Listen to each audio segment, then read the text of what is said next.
What happens during a neurological examination? Now, let's say you have a headache, or let's say you have neck pain, or let's say you have incoordination or weakness or the right side or the left side of the body. Then all of this will have to be told to the neurologist or the neurosurgeon or the general physician. So once they assess that you have all of these, they will have to test and assess, examine your body to see where exactly the lesion in your brain is, or in the spinal cord or your nerves. So the neurological examination or the nervous system examination is divided into five aspects. The first aspect begins with trying to understand if you are conscious, you're oriented, and whether you can understand what is being said to you. So what neurologists use is something known as a mini mental status examination. They will ask you where you are and what time of the day it is, what day it is, which time of the week it is, and they will also assess your memory. They will ask you a few words and ask you the same words later on to see whether you can remember those words well enough. They will ask you to see whether you can count and calculate well enough. They will ask you to subtract a certain number from 100 and keep going backward to see whether your faculties of logic and calculation are working well enough. Then they will also ask you to draw a figure of about five sides that are interlaced to each other to see how well your coordination works. Now, after the person is assessed in terms of how they can remember things or how they can apply their brain into certain things, the second part is the motor system examination.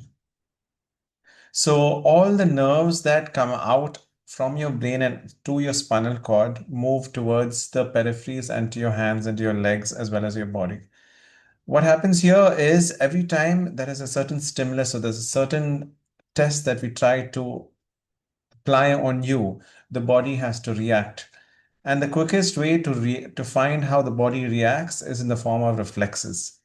Reflexes are basically reactions to an external stimulus, and the stimulus moves through the skin, moves through the nerves into your body to the spinal cord, and the reaction happens from the spinal cord towards the particular muscle that is involved. This is known as spinal reflexes. So the neurologist will do a few tests that will assess your spinal reflexes from your hands and your legs and even your stomach. And moving on to the sensory system examination. So as you are sitting where you are right now, there are certain impulses being carried from your skin towards your spinal cord and to the brain. So these nerves carry four types of sensations. That is fine touch, temperature, pain, and pressure. So it is important for the neurologist to understand which of these impulses are affected from the skin towards the brain. So they might actually use something that's very cold and place it over your palm to see whether you can react to that. Or they might also put a little pressure over the tips of your fingertips to see whether you can feel the pain or not. So this is known as a sensory system examination. And your muscles are innervated by nerves. And let's say the nerves are not functioning well enough, or the impulse from the nerves to the muscle is not effective enough. Then what happens is the muscle starts to waste. So let's say you have your biceps muscle, and this is a very easily seen muscle, and it is very easily accessible. What they will try to see is they will assess the bulk of the muscle. They will assess the tone of the muscle, whether it is hypertonic or hypotonic. This will help us understand the condition of the nerves as well as to identify whether the problem comes from the brain or the nerves, or there is some miscommunication or loss of communication from the nerves to the brain. Moving on, we would have to try and see whether the portion that is in the back of your brain and towards the base of the skull is involved. So this part of the brain is known as the cerebellum, and it helps to assess coordination, movement, as well as the movement from both sides of the body. So this can help us any problem with this part of the brain. can manifest in the form of incoordination, in the form of loss of balance, in the form of walking towards one side and losing balance and falling.